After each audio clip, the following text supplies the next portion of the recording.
one thing we've concluded about leaders, all leaders are readers. They all are readers. And they typically have a book that they refer back to. Sometimes it's only on occasion, once a year, once every couple of years they pick that book up. But that book is typically found on their nightstand.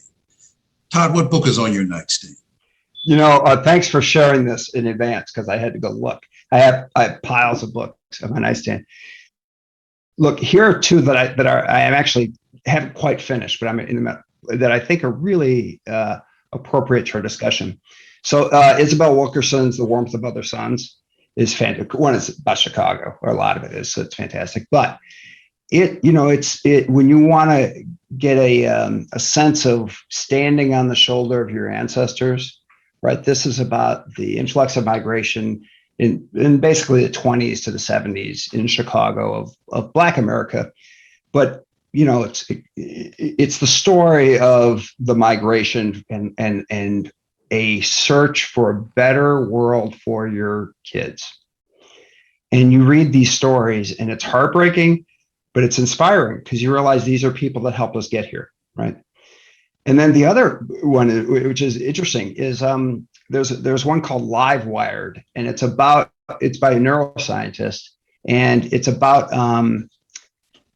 how your brain is neither hardware nor software. It's both. And your experiences actually change the wiring of your brain. And so it's not like, and I didn't think it had anything to do with this discussion until I was just thinking about it now.